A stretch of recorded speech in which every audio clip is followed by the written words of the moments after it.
여러분 반갑습니다. 특별히 또 아름다운 찬양으로 드려주신 성가대 여러분 감사드리고 또 반갑습니다. 저는 앞에 소개해 주신 대로 NCCK 인권센터 소장을 맡고 있는 박승열입니다.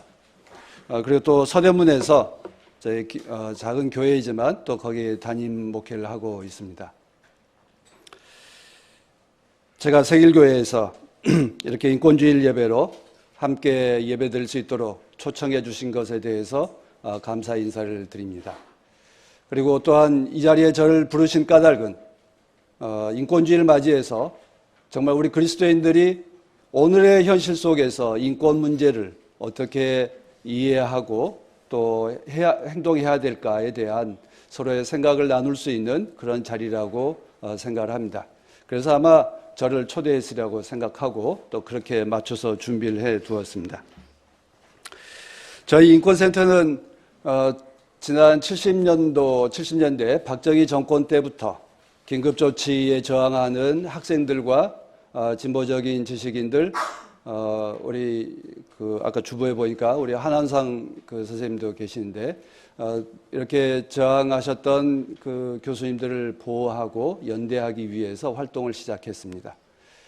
그리고 지금은 우리 사회의 어떤 그 소수자들과 또 인권의 침해를 받는 분들과 함께 연대하는 활동을 해 가고 있습니다. 최근에는 지난 엊그제 목요일 날 33차 인권상 시상을 했습니다. 올해 인권상을 수상하신 분은 장애인 이동권 문제에 활동하셨던 박경석 대표를 시상자로 해서 정했습니다. 장애인 이동권 문제라고 이야기한다면 아마 여러분들의 어떤 이미지로 남아있는지 모르겠습니다만 회원역이나 어디 역에서 장애인들 휠체어를 쇠사슬에 묶고 자기들의 이동할 수 있는 권리를 또 시민으로서 살아갈 수 있는 정당한 권리를 부여해달라고 요구했던 그들의 처절한 몸부림을 우리가 기억합니다. 그분이 그 장애인 이동권 문제를 가지고 싸울 때 많은 사람들이 조롱했지요. 몸도 불편한데 집에나 있지. 왜 나다니면서 이렇게 지하철을 막고 버스를 막고 그럴까? 다 조롱하고 손가락질했습니다. 그런데 오늘의 현실은 어떻습니까? 그분들이 장애인 이동권을 보장해달라고 요구해서 지하철역마다 엘리베이터가 만들어지고 에스컬레이터가 만들어졌고 육교가 철거되고 횡단보도가 곳곳에 만들어졌습니다. 그리고 그 혜택은 누가 누리고 있습니까? 장애인들보다 우리 사회의 노인들과 약자들, 어린아이들이 그 혜택을 지금 누리고 있습니다. 사회의 가장 약한 사람들에게 사랑을 베풀면 우리 모두가 행복해질 수 있다라고 하는 하나의 사건이라고 생각합니다. 우리 사회에서 고통당하는 사람들이 그 사람들이 나도 고통당하고 있고 나도 사람으로 살아갈 수 있도록 존중해달라고 요구할 때 그것이 귀에 귀담아 듣고 응답해 줄 때 그분들도 행복해지고 그분들이 행복해지면 그 혜택은 우리 모두가 누릴 수 있다라고 하는 것입니다. 그런 점에서 인권운동은 소수 몇 사람들의 위해서가 아니라 우리 모두의 인권을 위해서 싸우는 일입니다. 인권운동의 역사는 우리가 모두가 지금 우리 여성분들도 계시고 있습니다만 여성들이 시민으로서의 권리를 누린 게 얼마나 됐을까요? 태초부터였을까요? 그렇지 않습니다. 짧게는 우리나라는 1948년도부터 되었습니다만 길게 1920년도부터 겨우 여성들도 시민으로서 존중받기 시작했습니다. 결국 이야기하면 100년도 안 됐습니다. 그럼 여성들이 그 시민으로서 권리를 그냥 누렸겠습니까? 그냥 거저 주었습니까? 그렇지 않습니다. 성각자였던 여성들께서 자기들의 목숨을 내어놓고 싸운 그 결과로 시민으로서의 권리를 누리게 되었습니다. 인권운동은 어떻게 보면 한 사람의 나도 사람이다라고 선언하는 인간 선언과 인간 선언이자 동시에 우리 모든 시민들을 사람으로서 존중하자라고 하는 민주주의 운동이라고 말할 수 있습니다. 그런 점에서 여러분들께서도 그리스도인으로서 인권 문제에 대해서 깊이 관심해 주시고 또 위에서 기도해 주시고 필요에 따라서는 함께 행동해 주실 것을 간절히 호소드립니다. 특별히 이렇게 세길교회처럼 품이 넓은 교회가 더 많아지고 그 영향력이 더 넓어져서 한국에 있는 모든 교회들이 세길교회처럼 닮아가고 그리고 서로 자유롭고 또 사회와 이웃들의 문제에 대해서 깊이 관심하는 그런 교회들로 거듭날 수 있는 그런 촉매제 역할이 이 세길교회에서부터 시작되었으면 참 좋겠다 생각합니다. 오늘 드리는 이 인권 예배가 그런 그 다짐과 또 확산해 나가는 그런 계기가 되었으면 하는 그런 바람입니다. 여러분, 최근 우리 사회에서 인권 탄압자 하면 어떤 누구라고 생각을 하십니까? 부끄럽게도 우리 그리스도인들입니다. 우리 그리스도인들이 우리 한국 사회에서 인권 탄압의 천병에 서 있습니다. 그런데 더 문제는 부끄러운 줄도 모른다는 것입니다. 염치가 없다라고 하는 게 뭐죠? 파렴치죠. 한국 교회가 정말 파렴치한 행위를 하고 있습니다. 소위 과거에는 저희가 70년대 인권 센터가 국가가 자행했던 인권 탄압에 맞섰다면 지금은 아이러니하게도 교회가 인권 탄압하는 데 맞서서 싸우고 있는 형편입니다. 저희 인권센터에서 무슨 기자회견 하거나 뭐 자료 발표하면 전화가 몰려듭니다. 전부 다 누구 계세요? 내가 어느 교회 집사고 어느 교회 권사고 어느 교회 목사인데 너희들이 그럴 수 있냐? 이렇게 전화 드립니다. 그래서 제가 소장이 되고 난 다음에 스트레스를 받지 않기 위해서 세운 기준이 있습니다. 교인들로부터 항의 전화가 오는 건 곧 우리가 일을 잘하고 있다. 우리가 일을 잘하고 있다라고 하는 척도다. 그래서 전화가 많이 오는 것을 기쁘게 받아들여라. 그렇게 해서 하고 있습니다. 오죽해 하면 그렇겠습니까? 그 정도로 한국 교회가 파렴치해져 있습니다. 소위 교회 지도자들이 대통령을 면담할 때 뭘 요구하죠? 이웃을 사랑할 수 있는 기회를 더 많이 달라고 요구하지 않습니다. 차별금지법 제정을 막아달라고 대통령에게 요구합니다. 그리고 국가인권위원회가 소수자들을 보호하는 국가인권위원회 법을 개정해서 국가인권위원회 활동을 제약해달라고 요구합니다. 이게 교회 지도자들이 할 일입니까? 그런데 교회 지도자들만 그런 것이 아닙니다. 충남도에서 인권조례를 폐지하는 데 앞장섰던 게 기독교 교인들입니다. 단지 인권조례에 반대하는 정도가 아니라 공청회에 몰려들어와서 온갖 행패를 다 부립니다. 기물을 엎고 욕하고 단상을 점거합니다. 경기도에서 인권조례 만들 때도 똑같습니다. 그리고 광화문에서 여러분들도 광화문 토요일날 한번 나가보십시오. 지옥이 따로 없습니다. 거기가 바로 지옥입니다. 거기에 참가한 교인들이 그들이 쏟아놓는 욕과 폭언과 행패는 정말 이루 말할 수 없습니다. 심지어 세월호 피해자 그 희생 가족들 옆에 서서 아이들아 죽어줘서 고맙다라고 한 피켓을 틉니다. 이게 할 도리입니까? 이게 사람의 짓입니까? 그런데 그것을 말리는 시민들을 밀치고 욕하고 우산으로 찌르고 그것도 부족해서 넘어뜨려서 부상을 입힙니다. 그런데 더 끔찍한 일은요, 돌아서서 가면서 하는 말입니다. 집사님, 권사님. 정말 저는 목사로서 정말 부끄럽고 정말 슬퍼졌습니다. 이게 한국 교회의 현실입니다. 도대체 한국 교회에서 어떻게 가르치고 어떤 신앙을 고백하기에 우리는 이웃에 대해서 이렇게 잔인하고 표독스럽고 그러면서도 부끄러운 줄 모르는 사람들을 만들어냈을까요? 우리 교회가 이웃을 사랑하라고 말하면서도 그 이웃에 대해 범주를 어디까지 하죠? 교회 말을 듣는 사람, 교회에 오는 사람, 선을 그어 놓습니다.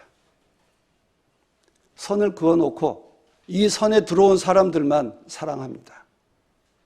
선 밖에 있는 사람들, 다른 종교인들, 또 교회를 반대하는 사람들 다 적대시하죠. 주님께서는 뭐라고 그러십니까? 원수를 사랑하라고 하는데도 우리는 원수를 만들어 놓고 그들과는 눈길조차 교류하지 않습니다. 그리고 그들에 대해서 욕합니다. 더군다나 약자들에게까지. 이것이 오늘 우리들의 민낯입니다. 제발 교회가 약자들을 향해서 최소한 폭언과 인격적 의존만 해도 욕은 먹지 않을 것 같습니다. 사랑은 고사하고 동조와 지지는 고사하고 바라지 않습니다. 제발 약자들에 대해서 손가락질하거나 비난하거나 행패만 부리지 않는다면 그나마 그래도 나을 것 같습니다. 우리 사회에서 인권 문제에서 가장 큰 화두는 하나는 교회가 문제이지만 핵심은 교인들의 입에서 쏟아져 나오는 혐오와 차별의 그 말들입니다. 생각해 보세요. 가톨릭도 성소수자에 대해서 교리적으로 아주 엄금하고 있습니다. 여성들에 대해서 사제 안수 반대하고 있습니다. 이혼도 반대하고 있습니다. 낙태도 반대하고 있습니다. 그런데 그 사람들은 목소리를 높이거나 길거리에 나와서 다른 사람들에게 그렇게 공격하지 않습니다. 불교는 어떻습니까? 그분들은 그런 모든 것들도 다 업이라고 생각하고 다 수용적입니다. 원불교도 그렇습니다. 근데 유독 개신교만 길거리에 나와서 욕하고 공격하고 해댑니다. 혐오의 말, 차별의 말들이 우리 사회를 갉아먹고 있습니다. 이제 그 말의 차원에 넘어서서 행동으로 분열과 분란을 일으켜 가고 있습니다. 여러분, 그 혐오하는 발언들 중에 김치녀, 맘충, 또 한남, 또 뜰딱충 등등 전부 다 사람을 사람답게 부르지 않는 말들이 우리 안에 너무나 많습니다. 혐오와 차별이 개인적 차원에서만 일어나도 얼마나 불행한 일입니까? 최근 우리 사회에서 많은 연예인들이 깊은 우울증을 앓고 스스로 목숨을 끊는 이 불행한 일을 겪습니다. 다 이유들은 혐오하는 그 댓글들 때문이었습니다. 개인적인 말과 행동이 다른 사람에게 생명을 좌지우지하는 이런 결정을 보았으면 더 나아가서 혐오와 차별이 집단화되고 권력화되면 어떤 일이 일어나겠습니까? 거기에서는 폭력과 학살이 일어납니다. 히틀러 시대가 그러했고 이승만 시대가 그러했고 박정희 때가 그러했습니다. 혐오와 차별은 단순한 한 개인들의 일탈 행위가 아닙니다. 그것이 가져오는 그 파급 효과는 실로 엄청납니다. 우리는 그 혐오와 차별이 왜 일어납니까? 나와 다른 사람들 사이에 선을 그어놓고 내 의견과 맞지 않으면, 나와 같은 행위를 하지 않으면, 나와 같은 문화를 누리지 않는다면 그 사람은 나의 이웃이 아니라 내가 혐오하고 차별하고 배제해야 될 적들처럼 만들어가고 있습니다. 제가 오늘 본문 말씀을 읽고 제목을 경계를 넘어서라고 정한 것도 우리는 어디에 선을 긋고 있는지 한번 보자는 것입니다. 여러분들께서도 어렸을 때 소위 그 땅 따먹기 놀이 다 아시죠? 크게 선을 박스 네모를 그려놓고 거기에 던져서 손가락 뼈만큼 해서 땅을 따먹습니다. 그런데 끝나면 어떻게 되세요? 발로 다 지우고 돌아갑니다. 그런데 그 땅 따먹기 게임 할 때는 서로 이게 1cm가 더 늘었는지 서로 다투고 싸우고 아웅다웅하지만 끝나고 선을 지우면 아무것도 아닙니다. 우리가 그어놓은 선들, 우리가 그어놓은 그 경계선들은 우리가 지우면 아무것도 아닙니다. 우리가 선을 그어놓고 우리도 넘어가지 못한 채 갇혀있고 이웃도 넘어오지 못한 채 서로가 남남이 되어 싸우고 있습니다. 이것이 우리가 사회에서 살아갈 때 경계선들입니다. 남자와 여자 사이에 그어놓은 경계선들, 아마 가정에서 서로 가사노동 때문에도 부딪히기도 했을 거고요. 또 남녀차별 문제 때문에 아마 그 전통적인 가정이라면 재산 문제 때문에 싸울 때도 있었고요. 여러 가지로 남자와 여자 사이에 차별이 있습니다. 그리고 한국 사람과 이주 노동자들 사이에 선을 그어놓고 그들에 대해서 배척하고 차별합니다. 그리고 그들에 대해서 비난합니다. 우리 먹을 것도 없는데 왜 쟤네들 주느냐라고 말합니다. 그런데 실제로 그분들도 돈 받은 것만큼 세금 내고 한국에서 정당한 시민으로서 해야 될 최소한의 의무는 하고 있습니다. 그런데 그분들에 대해서 복지를 베푸는 건 또 반대합니다. 여러분, 다문화와 글로벌 문화라고, 다문화 가정, 글로벌 가정 혹시 들어보셨습니까? 다문화 가정은 어디를 말하죠? 가난한 이주 노동자들 가정을 다문화 가정이라고 말합니다. 동남아시아나 다른 제3세계에서 그 결혼해서 온 여성들과 함께 살아가는 가정에 대해서 다문화 가정이라고 말합니다. 근데 글로벌 가정은 어딜까요? 그건 유럽과 미국에서 온 주로 백인들과 함께 살아가는 가정에 대해서 글로벌 가정이라고 말합니다. 우리들의 말과 작은 사고 속에 그 정도로 차별이 일상화되어 있습니다. 그렇게 선을 그어 놓습니다. 그런데 교회에서도 그 문화를 그대로 받아들입니다. 그래서 다문화 선교 또 그리고 글로벌 선교 이렇게 구분해서 말합니다. 그 TV에서도 똑같습니다. 주로 이주 여성 노동자들, 이주 노동자들에 대해서는 눈물 짜는 슬픈 프로그램을 만들고요. 글로벌에서 라고 이야기는 주로 백인들 출연하는 영화, 그 문화 토크쇼나 뭐 이런 데는 되게 즐겁고 아주 해피하게 이런 모습으로 만들어 갑니다. 우리들의 삶 속에서 우리는 어떤 경계선을 긋고 살아가는지를 보여줍니다. 여러분들은 성소수자들에 대해서 어떻게 생각하시는지 모르겠습니다만 한국 교회는 성소수자에 대해서는 발언하는 것조차도 금지하려고 합니다. 생각도 하지 말라는 것입니다. 최소한 동성애를 지지하지는 못한다 할지라도 그들의 고달픈 삶에 대해서 연대하는 것조차도 이단시하고 그리고 그들에 대해서는 신학교에서 쫓아내고 목사직에서 쫓아내겠다고 위협을 가하고 있습니다. 최소한의 사랑과 연대조차도 막고 있습니다. 이것이 교회가 그어놓은 선들입니다. 혐오와 차별은 바로 이렇게 선을 그어놓는 데서부터 시작합니다. 여러분들은 어디에서 누구와 선을 긋고 살아가고 있습니까? 저는 최근에 저희 친누나와 선을 그었습니다. 왜냐하면 저희 친누나 저를 빨갱이라고 비난해가지고요.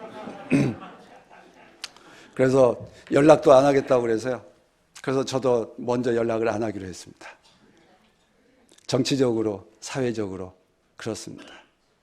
나와 견해가 다르고 나와 신앙이 다르고 문화가 다르고 여러 가지 이유로 우리는 선을 긋고 살아갑니다. 그런데 그 선을 긋는 것이 단지 개인적인 결심으로만 끝나는 게 아니라는 것입니다. 왜 하죠? 왜 선을 긋고 왜 혐오와 차별의 말을 쏟아놓을까요? 그것을 이용해서 자기들의 이득을 얻기 위해서입니다. 자기들이 권력을 갖기 위해서입니다. 지금 광화문에 가면요, 앞서 말씀드렸던 것처럼 지옥이라고 그랬잖아요. 행패를 부립니다. 그리고 경찰이 체증하면 그것을 무기 삼아서 뭐 하는 줄 아세요? 유튜브에 올려서 내가 이렇게 어려움을 당했으니 돈을 모아주세요. 소송을 해야 되니 비용이 필요합니다. 돈을 모읍니다. 헌금통을 돌립니다. 그리고 지지자를 모읍니다. 그리고 집회를 하죠. 혐오와 차별을 가지고 사람을 모으고 돈을 모으고 힘을 모으고 있습니다. 그의 광기로 나타나고 있습니다. 혐오와 차별은 개개인의 차원의 문제가 아니라 이미 우리 사회에 집단화되어 있고 그리고 권력화되어 있습니다. 그래서 그 집단의 힘으로 온갖 광기를 쏟아내고 있습니다. 여러분들 가운데서 인내력 좋으신 분들은 한번 토요일 날 광화문에 한번 나오셔서 세월호 피해자들과 1시간만 좀 서 있어 보십시오. 아마 10분, 20분 인내력의 한계를 느끼게 될 것입니다. 안에서 치밀어 오는 분노와 역겨움과 어떤 솟아나오는 이런 그 뜨거움을 느낍니다. 한마디로 이런 말을 해서 죄송합니다. 패 죽이고 싶다라고 하는 생각이 들 정도로 그럴 말을 느끼게 됩니다. 지옥이 따로 없습니다. 여러분들은 행복하시겠지만 또 행복한 삶 살고 있기를 또 기대하겠지만 우리의 사회 현실은 그렇습니다. 어저께 종각에서 1년 전에 태안화력발전소에서 숨을 거둔 고 김영균 노동자의 추모 집회가 있었습니다. 하루에 3사람씩 직장에 출근했는데 집으로 퇴근하지 못한 사람들이 있습니다.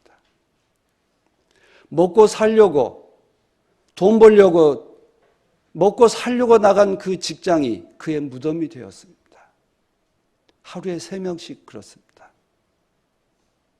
그런데 정부도 기업도 아무런 조처를 하지 않습니다. 사고가 났을 때는 뭘 하겠다라고 소리소리 질러댑니다. 뭐가 이루어질 것 같습니다. 그런데 1년이 넘도록 아무런 변화가 없습니다. 심지어 방진 마스크 2,000원짜리 하나씩 의무적으로 지급하라고 하는 2,000원짜리 마스크 하나 지급하라고 하는 대책위원회 그 제안조차도 이루어지지 않고 있습니다. 우리가 살고 있는 삶의 현실입니다. 우리가 살고 있는 현실은 천국이 아니라 지옥입니다. 이 지옥 같은 세상에 우리가 살고 있다라고 하는 것을 깨닫고 그 속에서 느끼는 그 불편함과 고통을 느낄 때 아마 교우들이 반가울 것입니다. 교회에서 예배 드리는 일이 얼마나 기쁜지 아마 느끼게 될 것입니다. 세상에서 온갖 그 더러운 욕들을 들었다가 주일날만 오아시스와 같은 아름다운 노래와 주님의 말씀을 들을 수 있다는 것이 얼마나 행복한지를 느낄 수 있을 것입니다. 천국을 맛보려면 지옥을 먼저 맛보십시오. 광화문에 오시면 그 지옥 같은 것을 볼 수 있습니다. 여러분, 우리의 신앙생활은 예배실에 앉아서 완성되는 것이 아니라 길거리에서 그 고통과 아픔을 느낄 때 주님의 말씀이 우리에게 위로가 되고 주께서 주시는 이 귀한 시간들이 우리에게 참된 희망의 시간이 될 줄로 믿습니다. 우리는 주님께서 만들어주신 세상에 대해서 꿈을 꿉니다. 이 지옥 같은 세상이 끝이 나고 하나님께서 이루시는 정의와 평화의 세상이 이루어지기를 우리는 꿈을 꿉니다. 그리고 그 평화의 나라가 속히 오기를 우리는 소망합니다. 그것이 그리스도인들 아닌가요? 우리 교인들이 해야 될 일들은 그것이 아닌가요? 내 안의 천국이 아니라 세상에, 거리에, 이웃들 속에 하나님의 나라가 이루어지기를 기도하고 또 그렇게 하는 것이 우리 그리스도인들에게 부여된 사명이 아닌가요? 제가 여러분들에게 불편한 이야기를 하는 까닭은 성서가 우리에게 주는 그 희망의 메시지를 좀 더 분명하게 인식하게 하기 위함입니다. 오늘 여러분들에게 창세기 1장의 말씀을 읽어드렸습니다.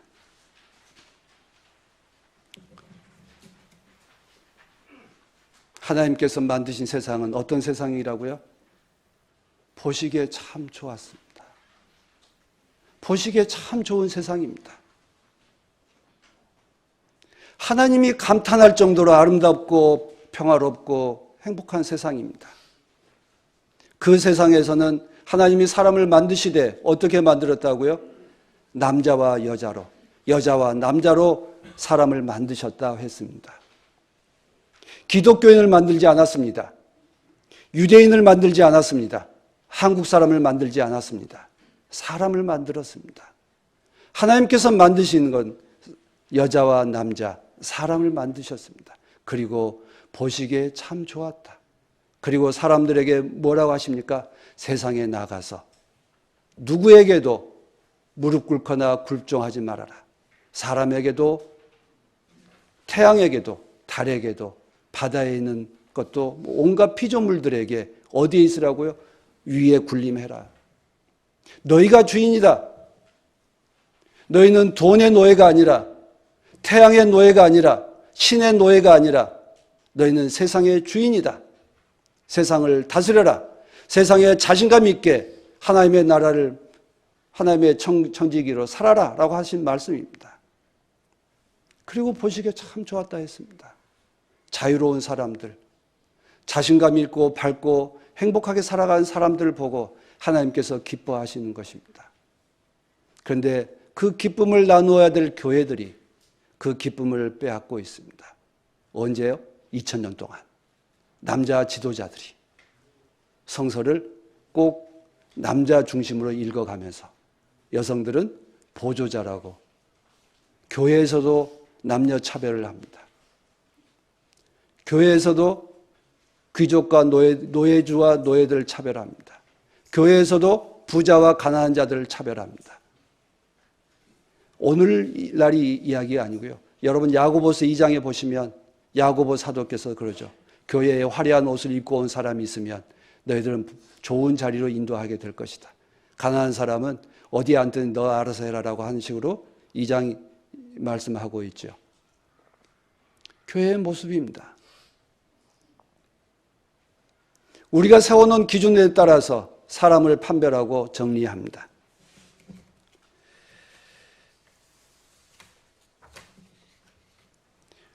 갈라디아서 말씀을 제가 함께 읽기 원했습니다.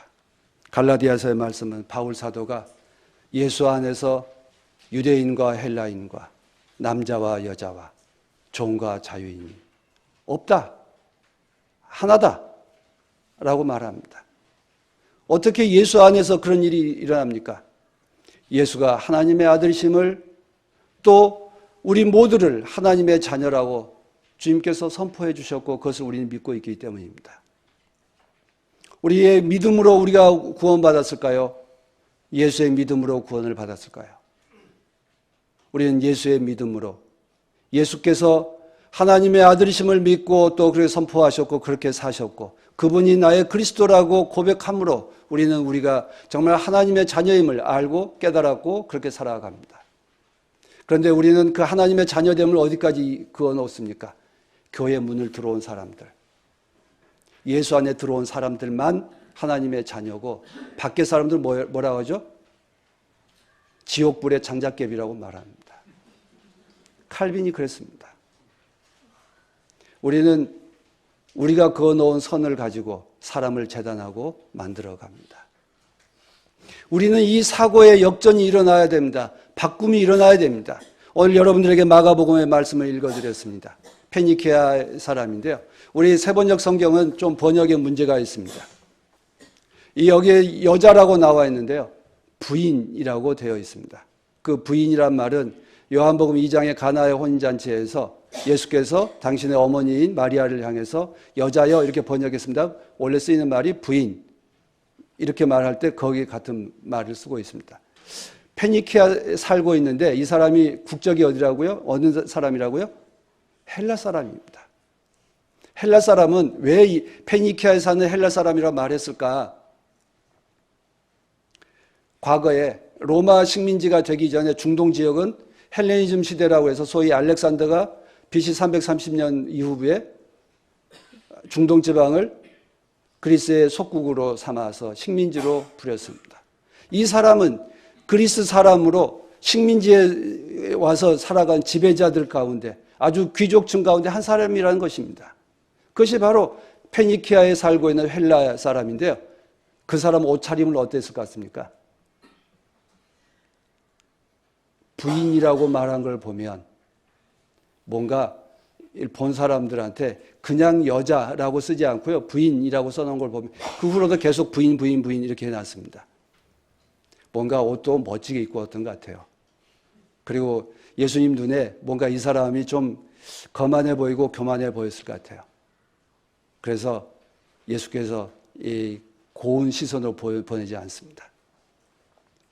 그 앞에 이야기들 보시면 주님께서 말씀하시기를 우리 사람들이 더러운 거에 어떻게 해서 더러워지느냐, 먹는 것으로 사람이 더러워지느냐 아니면 사람의 안에서 나오는 게 더러운가에 대해서 말합니다. 그 말씀 속에서 주님께서는 사람의 안에서 나오는 것이 더럽다라고 이야기하십니다. 그 더러운 영이 그 이 부인의 딸이 더러운 영에 사로잡혔다고 말합니다. 그러면 이 딸의 더러움은 어디서 왔을까요? 이 더럽다라고 할 때 22절, 23절에 보시면 교만함, 모독함, 어리석음에 대해서 그것이 더럽다고 말합니다. 저는 성서에서 말하지 않은 걸 상상해 봅니다. 여러분들 한번 상상해 보십시오. 왜 이 마가복음 기자는 이 사람을 부인이라고 말했고 더러운 영에 사로잡혔다고 말했을까? 더러운 영에 사로잡혔다는 게 어떤 것일까? 증상에 대해서 말하지 않습니다. 그런데 그 앞에 있는 구절에 보면 모독과 모욕과 교만과 어리석음 다 더럽다라고 말합니다. 한국 교회가 지금 그렇습니다. 다른 사람들을 모독하고 모욕 주고 그런 것에 대해서도 부끄러운 줄 모르는 이 어리석음 속에 빠져 있습니다. 영이 더러워졌기 때문입니다. 여러분들의 영은 깨끗하십니까?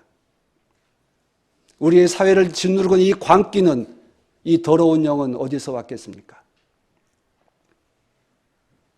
저는 이 딸이 더러운 영에 사로잡혔다라고 하는 건 오히려 이 엄마가, 이 부인이 교만하고 모독 주고 식민지에 나와 있는 부인답게 살았기 때문입니다. 이 부인이 여기 그 예수님 앞에 오기 전에 페니키아의 그 시돈 땅의 두로 지방에 살고 있는 유대인들도 거기에 살고 있었습니다. 이 사람은 유대인들을 어떻게 봤을까요? 고향 땅에 살지 못하고 띠로와 시돈에 와서 살아가는 유대인들은 정말 부자였을까요? 귀족들이었을까요? 결국 자기 고향에서 요셉도 마리아도 자기 고향 땅에 살지 못한 사람입니다. 땅이 없어서. 그리고 띠로와 시돈에 가서 사는 사람들도 땅이 없어서 날품팔이 하러 간 노동자들일 것이라고 생각합니다. 그러면 이 귀족의 눈에 이 유대인들은 어떤 사람이었겠습니까? 개돼지였습니다. 평소에 이 여인에게 유대인들은 개였습니다. 그런데 예수 앞에서는 그것이 역전되죠. 누가 강아지가 되죠? 이 부인이 강아지가 됐습니다. 근데 이 여성 정말 참 대단한 여성입니다. 예수께서 그렇게 말하면 여러분들한테 야, 개, 강아지 딱 이러면 오씨 당장 하고 거지한테 동냥은 못해도 쪽박은 깨지 말랬다고 내가 이렇게 모독을 당하고 싶지 않아. 이 소위 부인이라고 한다면 떨쳐나섰을 것 같습니다. 그런데 이 부인은 참 대차합니다. 그렇습니다. 그러면 내가 강아지 하겠습니다. 내가 강아지 할 테니 나에게 먹을 것을 주십시오. 라고 말합니다. 예수 앞에 와서 이 부인이 강아지가 되고 부인 앞에 강아지였던 유대인들이 하나님의 자녀가 되는 이 역전이 일어났습니다. 교회에 오면 그 역전이 일어나야 합니다. 세상에서 차별받는 사람들이 교회에 오면 존중받아야 됩니다. 세상에서 약자들은 교회에서 존중받고 존귀한 하나님의 자녀가 되어야 합니다. 교회는 세상의 모든 사람들을 향해서 그가 약자이든 노동자이든 이주 노동자이든 그가 제3세계에서 왔든 그가 병약한 장애인이든 성소수자든 우리 모두 다 하나님의 자녀라고 말합니다. 또 말해야 합니다. 성서가 그러하기 때문입니다. 그런데 여러분, 창세기 1장은 언제 쓰여졌을까요? 이스라엘 사람들이 바빌론의 포로로 끌려가서 온갖 개고생한 다음에 돌아와서 썼습니다. 완전히 하찮은 정말 개, 돼지 취급받으며 살았던 그 노예들이 그들이 하나님을 보았습니다. 사람은 평등하다고 보았습니다. 그들이 보았던 바빌론에서 신화는 사람은 어떤 존재냐? 신의 노예로 만들어졌다 말합니다. 그런데 창세기는 사람은 세상의 주인이라고 하나님의 자녀라고 말합니다. 우리 모두가 평등하다고 말합니다. 창세기는 어둠 속에서 흑암 속에서 고통 속에서 이 비인간적인 개, 돼지 취급받았던 그 절망 속에서 그들은 하나님을 보았고 자기들의 존엄함을 보았습니다. 그리고 우리 모두가 하나님의 자녀라고 선포했습니다. 바빌론 사람들만 사람이 아니라 히브리와 같은 우리와 같은 노예들도 사람이라고 그들은 선포했습니다. 우리는 이 창세기 1장의 말씀을 우리는 우리 하나님께서 우리에게 주시는 복된 소식이라고 믿고 살아갑니다. 하나님이 보시기에 참 좋은 세상은 경계가 없고 바빌론과 유대, 헬라인과 유대, 남자와 여자, 종과 자유인, 경계가 없는 아름다운 세상을 만들어 주셨습니다. 우리 모두가 경계를 허물고 하나님께서 주신 아름다운 세상을 우리 스스로 맛보고 그 맛보는 아름다운 세상을 선포하며 살아가는 우리 모두가 되기를 간절히 축원합니다. 고맙습니다.